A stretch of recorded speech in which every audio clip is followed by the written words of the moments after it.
നമുക്ക് ഏവർക്കും അറിയുന്നത് പോലെ നമ്മുടെ കേരളത്തെ, പ്രത്യേകിച്ച് തലസ്ഥാന നഗരത്തെ നടുക്കിയ വലിയ സംഭവമാണ് കഴിഞ്ഞ ദിവസം റെയിൽവേ അധീനതയിലുള്ള ആമഴഞ്ചാൻ തോടിൻ്റെ ഭാഗം ശുചീകരണത്തിന് വേണ്ടി റെയിൽവേ കരാറ് നൽകിയ തൊഴിലാളിയായിട്ടുള്ള നമ്മുടെ പ്രിയങ്കരനായ സഹോദരൻ ജോയ് എന്ന് പറയുന്ന വ്യക്തിയുടെ മരണം. ആ മരണത്തെ തുടർന്ന് നമ്മളിവിടെ ബഹുമാന്യനായ മന്ത്രി ഇവിടെ സൂചിപ്പിച്ചതുപോലെ സംസ്ഥാന സർക്കാർ 10 ലക്ഷം രൂപയുടെ ധനസഹായം പ്രഖ്യാപിച്ചു കഴിഞ്ഞിട്ടുണ്ട്.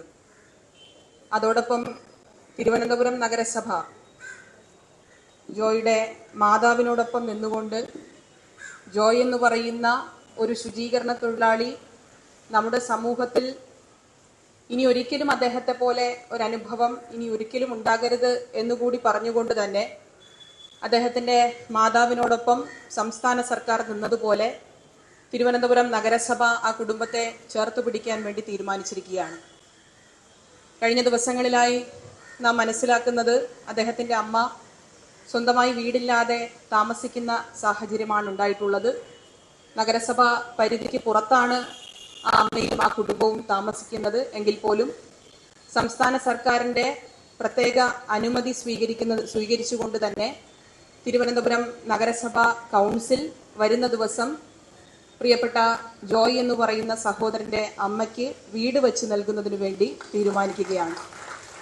ആ തീരുമാനം എടുക്കുന്നതിന് മുന്നോടിയായി ബഹുമാന്യനായ മുഖ്യമന്ത്രിയെയും തദ്ദേശ സ്വയംഭരണ വകുപ്പ് മന്ത്രിയുമായി ആലോചിച്ച് വരുന്ന ദിവസങ്ങളിൽ നഗരസഭാ കൗൺസിൽ ഔദ്യോഗികമായി ആ തീരുമാനം അംഗീകരിച്ച് സംസ്ഥാന സർക്കാരിനെ അറിയിക്കും എന്നുകൂടി ഈ അവസരത്തിൽ അറിയിക്കുന്നു. നമുക്കറിയാം, പഞ്ചായത്തിന്റെ ഭാഗമായി, അതായത് നഗരസഭാ പരിധിക്ക് പുറത്തുള്ള സ്ഥലമായതുകൊണ്ട് തന്നെ അവിടെ സ്ഥലം കണ്ടെത്തുന്നതിന് വേണ്ടി ആവശ്യമായ എല്ലാ സഹായവും അവിടുത്തെ MLA കൂടിയായിട്ടുള്ള ബഹുമാന്യനായ നമ്മുടെ MLA Shri CK Harindran MLA ഏറ്റെടുക്കാം എന്ന് പറഞ്ഞിട്ടുണ്ട്. അവിടുത്തെ പഞ്ചായത്ത് കൂടി അതിനാവശ്യമായ നടപടിക്രമങ്ങൾ സ്വീകരിക്കും എന്ന് നമ്മളെ അറിയിച്ചിട്ടുണ്ട്. ആ കുടുംബത്തിന്, ആ മാതാവിന് വീട് വെച്ച് നൽകുന്നതിന് വേണ്ടി ആവശ്യമായ മറ്റ് നടപടിക്രമങ്ങൾ പൂർത്തീകരിച്ച് നഗരസഭ അതിൻ്റെ ക്രമീകരണം ചെയ്യും എന്നുകൂടി ഈ അവസരത്തിൽ സൂചിപ്പിക്കുന്നു.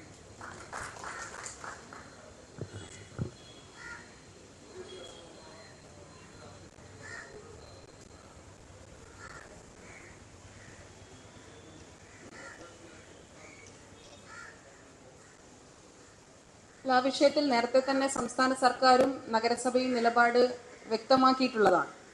നമുക്ക് ഈ അവസരത്തിൽ ഇനിയും അങ്ങനെ ഒരു വ്യക്തതയിലേക്ക് പോകേണ്ട ആവശ്യമുണ്ട് എന്ന് തോന്നുന്നില്ല. പക്ഷെ നമുക്കറിയാം, കഴിഞ്ഞ ദിവസങ്ങളിലായി ഈ മരണവാർത്ത പോലും നമ്മളെ തേടി എത്തിയതിനു ശേഷം ഇതുമായി ബന്ധപ്പെട്ട് നേരത്തെ ഇവിടെ സൂചിപ്പിച്ചതുപോലെ തന്നെ എല്ലാവരും കേന്ദ്രീകരിച്ച് ഇടപെട്ടുകൊണ്ടിരുന്ന സമയത്ത് അതിനെല്ലാം ഒരു രാഷ്ട്രീയ ലക്ഷ്യത്തോടുകൂടി കാണുന്ന ആളുകളാണ് ഇവരെല്ലാം എന്നുള്ളത് നമുക്കറിയാം. സ്വാഭാവികമായിട്ടും അവരുടെ സമരം അവരെ ഏറ്റെടുത്ത് അവിടെ നടപ്പിലാക്കുന്നു, അവിടെ നടത്തുന്നു. അതിൽ സർക്കാരിന്റെ ഭാഗത്തു നിന്ന് ചെയ്യേണ്ട കാര്യങ്ങളും നഗരസഭയുടെ ഭാഗത്തു നിന്ന് ചെയ്യേണ്ട കാര്യങ്ങളും പൂർണ്ണമായി ചെയ്തിട്ടുണ്ട് എന്നെല്ലാവർക്കും അറിയുന്ന കാര്യങ്ങളാണ്.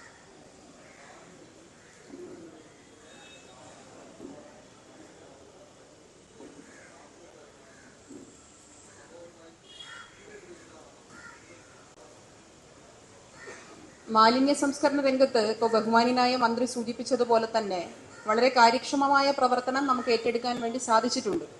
എന്നാൽ എല്ലാം പൂർത്തീകരണത്തിലേക്ക് എത്തിയോ എന്ന് ചോദിച്ചാൽ ഇനിയും കൂടുതൽ ഇടപെടേണ്ട സാഹചര്യങ്ങൾ നമ്മുടെ മുന്നിലുണ്ട്. മാലിന്യം വലിച്ചെറിയുന്ന സമയത്ത് ഇതൊരു അനുഭവമായി കണ്ടെങ്കിലും അത് തിരുത്തപ്പെടാൻ ആവശ്യമായ ഒരു പൊതുബോധം നമ്മുടെ സമൂഹത്തിൽ സൃഷ്ടിക്കാൻ നമുക്ക് സാധിക്കണം എന്നുള്ള അഭ്യർത്ഥന കൂടിയാണ് നമുക്ക് പൊതുജനങ്ങളുടെ മുന്നിലേക്ക് വെക്കാനുള്ളത്. അതിനാവശ്യമായ എല്ലാ എൻഫോഴ്സ്മെന്റും നഗരസഭയുടെ ഭാഗത്തുനിന്നുണ്ടാകും. ഇപ്പോൾ തന്നെ ഒരു മാസത്തെ നമ്മുടെ എൻഫോഴ്സ്മെന്റിന്റെ ഭാഗമായി നഗരസഭയിൽ വരുന്ന ഈ ഫൈൻ എമൗണ്ട് എന്ന് പറയുന്നത് 14 ലക്ഷം രൂപയാണ് ഒരു മാസം മാത്രം ശരാശരി. അപ്പോൾ എൻഫോഴ്സ്മെന്റ് കർശനമാക്കുക എന്നതിനോടൊപ്പം എൻ്റെ ബഹുമാന്യരായ പ്രിയപ്പെട്ട മാധ്യമ പ്രവർത്തകരോടും എനിക്ക് പറയാനുള്ളത്, ഓരോ വ്യക്തിയെയും തിരുത്താൻ ആവശ്യമായ ഒരു പൊതുബോധം സൃഷ്ടിക്കാൻ നമുക്ക് ഇനിയെങ്കിലും സാധിക്കണം എന്നുള്ള അഭ്യർത്ഥനയാണ്.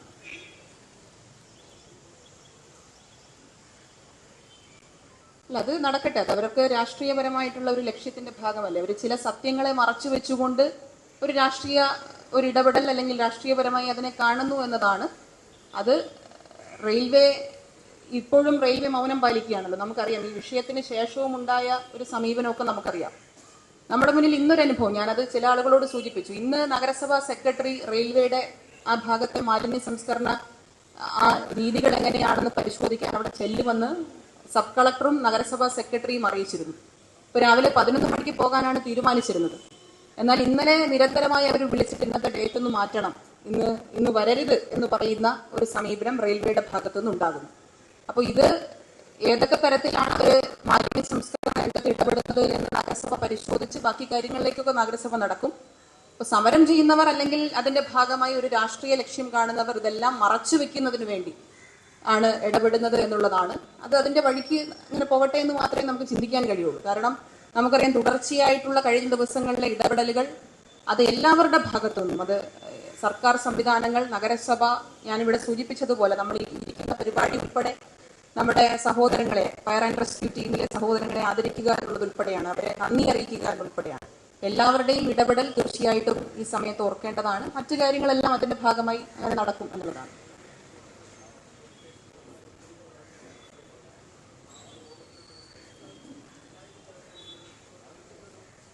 അതെ, തീർച്ചയായിട്ടും നമുക്ക് ഒരിക്കലും ബന്ധപ്പെട്ട വകുപ്പുകൾ അതിന്റെ ഉത്തരവാദിത്തത്തിൽ നിന്ന് മാറി നിൽക്കണം എന്ന് നഗരസഭയും കരുതുന്നില്ല. നഗരസഭയുടെ പ്രധാനപ്പെട്ട ലക്ഷ്യം അല്ലെങ്കിൽ നഗരസഭയുടെ ചുമതലകളിൽ ഒന്ന് എന്ന് പറയുന്നത് മാലിന്യ സംസ്കരണമാണ്. ഇന്ന് ഒരുപാട് ചുമതലകളുണ്ട് തദ്ദേശ സ്വയംഭരണ സ്ഥാപനങ്ങൾക്ക്. അതിൽ പ്രധാനപ്പെട്ട ഒരു ചുമതല എന്ന് പറയുന്നത്, നമ്മുടെ ഉത്തരവാദിത്വം എന്ന് പറയുന്നത് മാലിന്യ സംസ്കരണം തന്നെയാണ്. അതിൽ കേന്ദ്രീകരിച്ച് അതിൽ ഒരുമിച്ചിരുന്ന് ചെയ്യേണ്ട എല്ലാ കാര്യങ്ങൾക്കും നഗരസഭയുടെ പിന്തുണയുണ്ടാകും. അത് റെയിൽവേ ഒരു ഘട്ടത്തിൽ DRM നേരിട്ട് തന്നെ സഹായം വേണമെന്ന് പറഞ്ഞ ആ ഘട്ടത്തിൽ പോലും അത് ഞാൻ അവിടെ തന്നെ പറഞ്ഞ കാര്യമാണ്. ആവശ്യമായ എല്ലാ സഹായങ്ങളും ബന്ധപ്പെട്ട വകുപ്പുകൾക്ക് ഒരുമിച്ച് നിന്നുകൊണ്ട് കാര്യങ്ങൾ ചെയ്യാൻ, ഇതൊരു പൊതുപ്രശ്നമാണല്ലോ, ഒരാളുടെ മാത്രം പ്രശ്നമല്ല, ഇതൊരു പൊതുപ്രശ്നമാണ്. അതിനെ അതിജീവിക്കാൻ ആവശ്യമായ എല്ലാ കാര്യങ്ങളും നഗരസഭയുടെ ഭാഗത്തുനിന്ന് നഗരസഭയുടെ നേതൃത്വപരമായ പങ്കുവഹിച്ചു.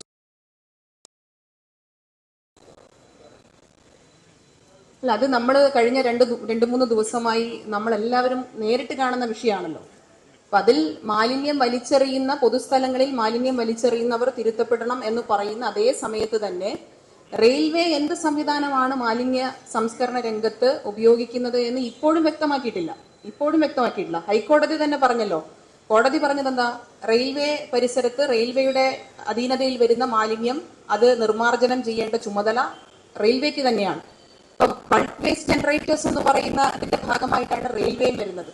ഇപ്പൊ റെയിൽവേക്ക് മാലിന്യ സംസ്കരണ രംഗത്ത് ഇപ്പോഴും എന്തൊക്കെ സംവിധാനമാണ് എന്ന് നഗരസഭയെ ബോധ്യപ്പെടുത്തി അതിനാവശ്യമായ തുടർ നടപടികൾ മുന്നോട്ട് പോകുന്നതിനാവശ്യമായ കാര്യങ്ങൾ റെയിൽവേയുടെ ഭാഗത്തുനിന്ന് ഇപ്പോഴും ഉണ്ടായിട്ടില്ല. ഇന്നിപ്പോ സെക്രട്ടറിയുടെ പരിശോധന കഴിഞ്ഞ് ബാക്കി നമ്മളിവിടെ ആയതുകൊണ്ട് തന്നെ ബാക്കി കാര്യങ്ങൾ സംസാരിക്കാൻ കഴിഞ്ഞില്ല. നാളെ ബഹുമാന്യനായ മുഖ്യമന്ത്രിയുടെ യോഗത്തിൽ നഗരസഭയുടെ റിപ്പോർട്ട് നഗരസഭ അവിടെ സമർപ്പിക്കും.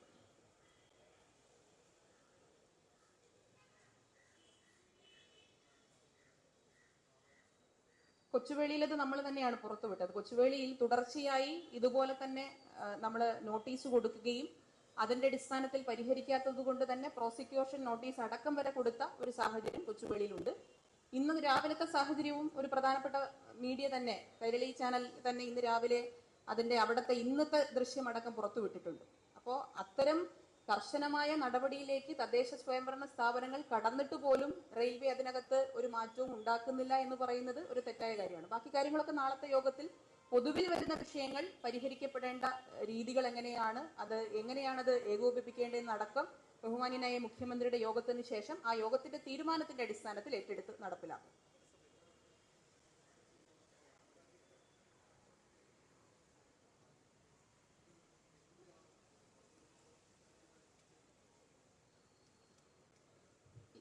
ഇപ്പോൾ നിലവിൽ നഗരസഭ അംഗീകരിച്ചിട്ടുള്ള മുഴുവൻ ഏജൻസികൾ കേന്ദ്രീകരിച്ചുകൊണ്ട് പരിശോധന നടത്തുന്ന സംവിധാനം നമുക്ക് നേരത്തെയുണ്ട്.